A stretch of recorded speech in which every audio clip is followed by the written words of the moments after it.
Everyone, welcome back. இன்னும் எவ்வளோ எக்ஸைட்டடா இருக்கேன்னு பாக்குறீங்களா? இன்னைக்கான டாபிக் அப்படி ரொம்ப இன்ட்ரெஸ்டிங் இம்பார்ட்டன்ட் டாபிக்கும் கூட. இந்த வீடியோவை முடிக்கும் பொழுது கிராமர்ல நம்ம என்னெல்லாம் படிக்கணும், என்னெல்லாம் தெரிஞ்சுக்கணும் இங்கிலீஷ் பேசுறதுக்கு அப்படின்றத நீங்க கம்ப்ளீட்டா தெரிஞ்சுப்பீங்க. பிஃபோர் தட், இங்கிலீஷ் பேசணும் அப்படின்னு ஸ்டார்ட் பண்றவங்களுக்கு 2 டைப்ஸ் ஆஃப் மைண்ட் செட் இருக்கும். நம்பர் 1, பர்ஃபெக்டா கிராமரை தெரிஞ்சுக்கிட்டு தான் பேச ஸ்டார்ட் பண்ணணும். நம்பர் 2, கிராமரே தேவையில்ல, சும்மா அப்படியே இங்கிலீஷ் பேசிடலாம். இந்த 2 மைண்ட் செட்டுமே தப்பு தான். அப்போ வேற என்ன பண்ணணும்? சிம்பிள், மைண்ட் செட்டை சேஞ்ச் பண்ணணும். கிராமர் லேர்ன் பண்ணணும், பட் ஸ்போக்கன் இங்கிலீஷுக்கு எந்த கிராமர் பார்ட் தேவையோ அதை மட்டும் லிமிட்டடாக லேர்ன் பண்ணி அதை ரியல் டைமில் அப்ளை பண்ணி ப்ராக்டிஸ் பண்ணிகிட்டே வரணும்.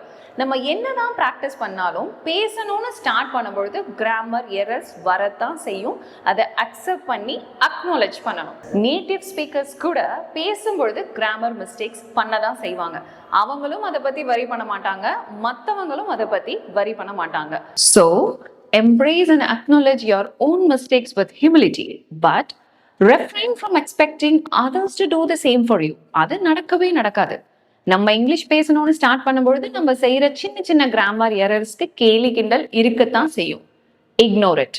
இங்கிலீஷ்ல கிராமர்லாம் தேவையே இல்லை, சும்மா அப்படியே பேச ஸ்டார்ட் பண்ணிடலாம். அது மைண்ட் செட்டும் தப்பு தான்.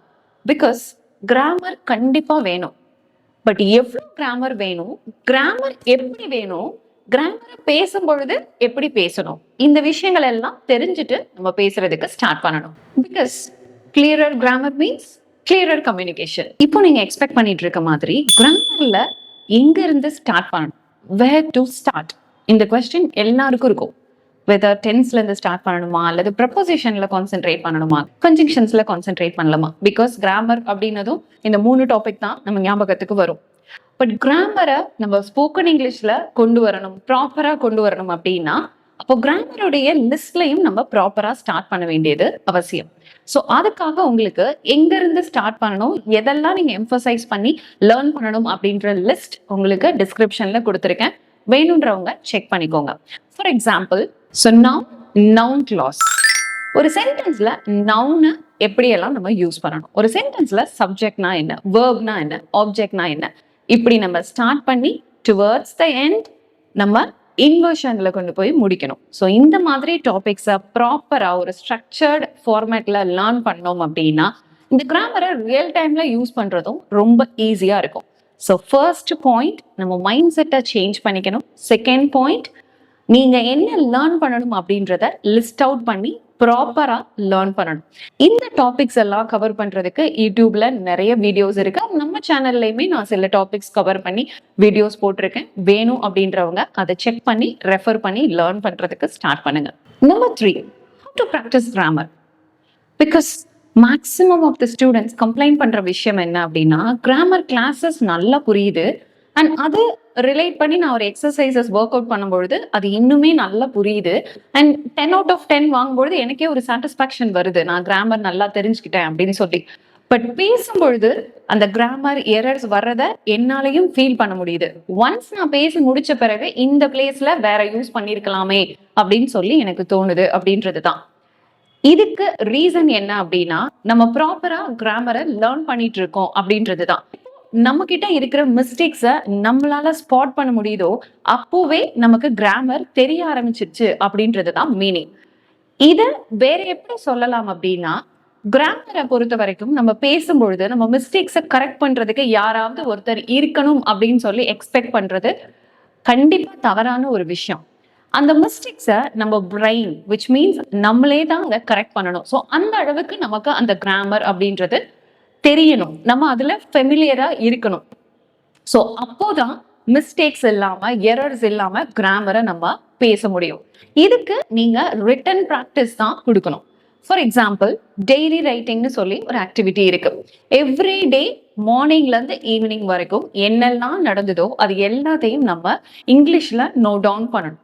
ஃபார் எக்ஸாம்பிள், இன்னைக்கு நான் சிம்பிள் பாஸ்ட் டென்ஸ் லேர்ன் பண்ணியிருந்தேன் அப்படின்னா அந்த சிம்பிள் பாஸ்ட் டென்ஸுக்கு மார்னிங்ல இருந்து ஈவினிங் வரைக்கும் என்னெல்லாம் வேர்ப்ஸ் இருக்குன்றத கலெக்ட் பண்ணி அதனுடைய பாஸ்ட் ஃபார்ம் என்ன அப்படின்றத நான் சென்டென்ஸா கொண்டு வரணும். அதே சமயத்துல ப்ரப்போசிஷன்ஸ் சைமல்டேனியஸா லேர்ன் பண்ணி இந்த விஷயங்கள் எல்லாம் நம்ம தினசரி எழுதி எழுதி பிராக்டிஸ் பண்ணும் பொழுது டெஃபினட்டா நம்ம பிரெயின் அதை அப்சர்வ் பண்ணி ஸ்டோர் பண்றதுக்கு ஸ்டார்ட் பண்ணிடும். அண்ட் எவென்ச்சுவலா நம்ம பேசும்பொழுது இருக்கிற கிராமர் எரர்ஸை ரொம்ப ஈஸியா கரெக்ட் பண்ணிடலாம். Number 4, learn phrases. இதை நீங்க எல்லா இடங்கள்லையும் கேள்விப்பட்டிருப்பீங்க. பிகினிங்ல நம்ம கான்ஃபிடென்ஸை ரைஸ் பண்ணணும் அப்படின்ற ஒரு எண்ணம் உங்களுக்கு இருந்தா டெஃபினட்டா ஃப்ரேசஸை பை ஹார்ட் பண்றதுக்கு ஸ்டார்ட் பண்ணுங்க. Say for example, may I go to the rest room அப்படின்ற ஒரு சென்டென்ஸை ஒரு ஃப்ரேஸை நம்ம யார்கிட்டையுமே கேட்கறதுக்கு தயங்க மாட்டோம். பிகாஸ் நமக்கு அது நல்லா தெரியும் அது சரி அப்படின்றது. ஸோ இதே மாதிரி கான்ஃபிடென்ட்டா நீங்க பேசணும் அப்படின்னா நீங்க எந்த பிளேஸ் எல்லாம் விசிட் பண்றீங்களோ, ரெஸ்டாரண்ட், ஹாஸ்பிட்டல், ஹோட்டல்ஸ், இல்லை ஸ்கூல்ஸ், ஒரு பேரண்ட் டீச்சர் மீட்டிங், இந்த மாதிரி எந்த ஒரு பிளேஸை நம்ம விசிட் பண்ண போறோம் அப்படின்னாலும் அதுக்கு ரிலேட்டடான ஃப்ரேசஸை பார்த்து பார்த்து நம்ம லேர்ன் பண்ணலாம். ஃபார் எக்ஸாம்பிள், டெலிஃபோனிக் கான்வர்சேஷன், ஏதாவது ஒரு ஃபோன் கால் வருது, நம்ம அதை ரிசீவ் பண்ணி ஆன்சர் பண்ண வேண்டியது இருக்கு அப்படின்னா டெலிஃபோனிக் கான்வர்சேஷன் ஃப்ரேசஸ் அப்படின்னு சொல்லி நிறைய அவைலபிளா இருக்கு. அதெல்லாம் நம்ம லேர்ன் பண்ணி பை ஹார்ட் பண்ணிடணும். ஸோ அதை செஞ்சுட்டோம் அப்படின்னா நம்ம நல்ல கான்ஃபிடென்ட்டா பேசுறதுக்கு ஸ்டார்ட் பண்ணிடலாம். அண்ட் இதே மாதிரியான சென்டென்சஸை வேற எங்கேயாவது நம்ம ஃபேஸ் பண்ணும் பொழுதும் ஈஸியா ரீப்ளேஸ் பண்ணி நம்மளால யூஸ் பண்ணிட முடியும். இது ஒரு இம்பார்ட்டன்டான ஸ்ட்ராட்டஜி, இந்த கிராமர் அப்படின்ற பயம் இல்லாம பேச ஸ்டார்ட் பண்றதுக்கு. ஃபைனலி, இது வரைக்கும் நம்ம டிஸ்கஸ் பண்ண அந்த 4 பாயிண்ட்ஸை விட ரொம்ப ரொம்ப இம்பார்ட்டன்டான பாயிண்ட் என்ன அப்படின்னா அது இதுதான். To not remember the structure, instead remember the sentence. For example, இப்போ நான் இன்னைக்கு பாஸ்ட் கண்டினியூஸ் டென்ஸ் லேர்ன் பண்றேன் அப்படின்னா அதனுடைய ஸ்ட்ரக்சர் என்ன? Was or were plus verb plus ING. So இந்த பேட்டர்னை நான் லேர்ன் பண்ணும் பொழுது இதனுடைய ஸ்ட்ரக்சர் இதுதான் அப்படின்றத லேர்ன் பண்றதை விட ஒரு example sentence, for example, it was raining all day yesterday, இந்த சென்டென்ஸை நான் ரிமெம்பர் பண்றதுக்கு ட்ரை பண்ணணும். ஸோ இந்த பாஸ்ட் கண்டினியூஸ் டென்ஸ்ல நான் சென்டென்சஸ் சொல்லணும்னு விரும்பும் பொழுதெல்லாம் இந்த ஸ்ட்ரக்சர் நம்ம ஞாபகத்துக்கு வர்றதை விட இந்த சென்டென்ஸ் நம்ம ஞாபகத்துக்கு வரணும். இது நான் உங்களுக்கு எக்ஸாம்பிளுக்கு பாஸ்ட் கண்டினியூஸ் டென்ஸ் சொல்லியிருக்கேன். பட் இங்க இதை தவிர வேற எந்த கிராமர் பேட்டர்ன் லேர்ன் பண்ணினாலும் சரி, ஸ்ட்ரக்சரை பை ஹார்ட் பண்ணி ரிமெம்பர் பண்ணி நம்ம மெமரியில ஏத்துறதை விட ஒரு சென்டென்ஸா, ஒரு எக்ஸாம்பிள் சென்டென்ஸ், ரொம்ப ஈஸியான சென்டென்ஸா நம்ம ஞாபகப்படுத்திக்கிட்டோம் அப்படின்னா ரொம்ப ஈஸியா அந்த சென்டென்ஸை நம்ம ரீப்ளேஸ் பண்ணிட முடியும். It was raining all day yesterday அப்படின்ற சென்டென்ஸ் நம்ம ஞாபகத்துல இருக்கிற பட்சத்துல வேற ஏதாவது ஒரு சென்டென்ஸ் பாஸ்ட் கண்டினியூஸ் டென்ஸ்ல சொல்ல விரும்பினால் இந்த ரெய்னிங் அப்படின்றத ஈஸியா ரீப்ளேஸ் பண்ணி நம்ம யூஸ் பண்ணிட முடியும். இது இதுக்கு மட்டும் கிடையாது, இஃப் கண்டிஷனல்ஸ், இந்த மாதிரி நீங்க எந்த கான்செப்ட் கிராமர்ல லேர்ன் பண்ணினாலும் சரி, do not remember the structure, instead remember the sentence. So இந்த 5 பாயிண்ட்ஸையும் மைண்ட்ல வச்சுட்டு உங்களுடைய ஸ்போக்கன் இங்கிலீஷ் ஜேர்னியை நீங்க ஸ்டார்ட் பண்ணணும்.